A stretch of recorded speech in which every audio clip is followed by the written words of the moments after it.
Bishop, if you are barring others from speaking, even Bishop Nzimbi was here, you know we belong to the Akutendereza movement. So not all of us are given to stealing from our people, to killing our people. May the church's voice continue. And I really once again want to pay tribute to the Anglican Church for taking a very strong position. Of course, joined in this regard by the Catholic fraternity. They are standing stronger than even political leaders for social justice. But you know, Bishop ulizaliwa Kalama, is it Kalama?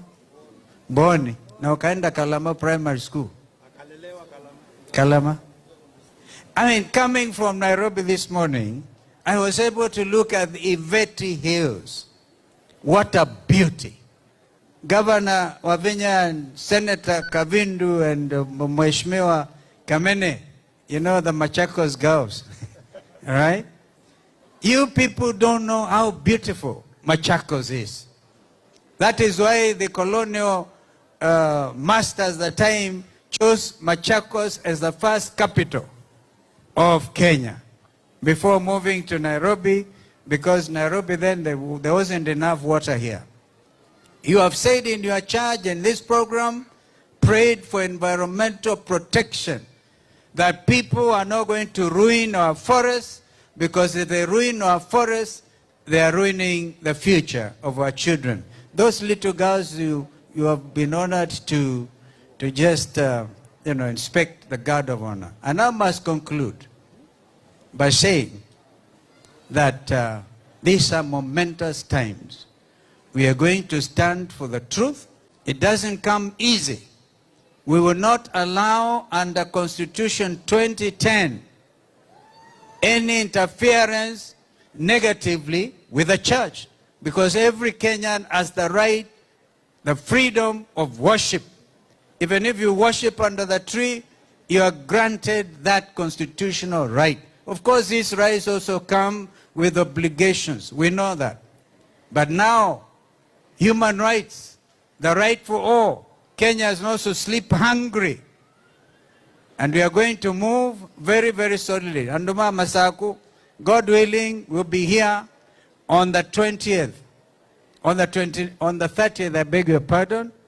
On the 30th, we'll come with all the political leaders to speak our mind and to shikane mkono na men and women of faith. We may be in the political space, but believe you me, without the love and the belief I have in the person of Jesus Christ, I will not be here today. Kwa hivyo mimi na kupongeza tena na kuenzi. I know that, I don't know, when we speak, Bishop, you've just been, I spoke to you, I thought ni mtu wa Matu na Kidhimani. Uko ni nyumbani? Tuko neighbors. Mnipigie makofi, nimepata Bishop hata mimi. For the last 26 years. We are so honored, we are so grateful. We of course apologize. I must say this, Mheshimiwa, just take this and I conclude. Mheshimiwa Martha Karua has exited Dar es Salaam because I have worked for a very large portion of my political life for integration of East Africa. And I, for example, believe the professions, the architects, the lawyers, should have the right of establishment so that a Kenyan advocate can open offices in Dar es Salaam. But Martha Karua has been mistreated today. We stand in solidarity with her. Of course, we wish the people, the great people of the United Republic of Tanzania well, even as they prepare for elections, which are later in the year. But we want to say that as give space for integration of the professions. Martha Karua tried to go and represent also Besigye in Uganda. I think eventually she was able to practice. And of course, another license. This is important for you, bishops, as you pray that we are living in a region which needs greater integration.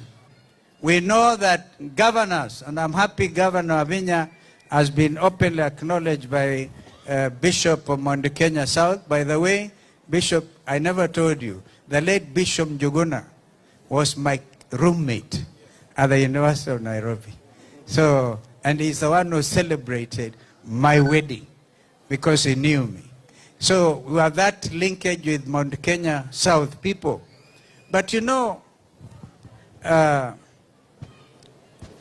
when governors, like Governor Avinya, extend courtesies to the church, that is to be appreciated, and I thank you that you have appreciated that.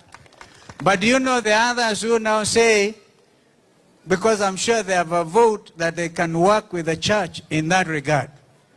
But we know that Governor Avinya is being looked upon because she is not towing the line of those in leadership at the highest level. And we said it when we went, the other day, when we went to Sultan Hamud, that there are those, if you are governor and you don't toe the line, then they send EACC after you.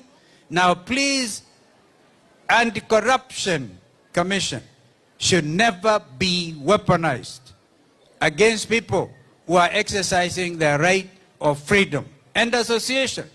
Governor NATEMBEYA is threatened as we speak. On Monday, which is tomorrow, they are supposed to go, they have obtained search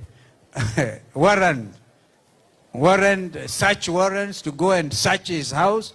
Their intention in Governor NATEMBEYA ashikwe tu, onekana ameshikwa na watu wa Trans Nzoia, governor ameshikwa, alafu wamwachilie. Watakuwa wamemweka aibu ya kutosha. We are saying we're on the lookout, and if they dare arrest Governor NATEMBEYA, I've spoken to my brother Eugene Wamalwa, his party leader, to be on the lookout. Wakifanya hivyo, kama ile amechukua kijana because of speaking his mind, Peter Salasia, is in the Central Police Station. And they have absolutely no charges that they can prefer against him. Thank you so much, your lordships. Please pray for us. Just like you said, we pray for you. And neighbor, I will be praying for you. Wacha niende sasa huko kwa shamba karibu. Asanteni sana. Thank you so very much. Wapigeni makofi. They are political leaders and they guide us so very well. Thank you so very much. From here, we have food tents down here for the clergy and also for the members of the congregation.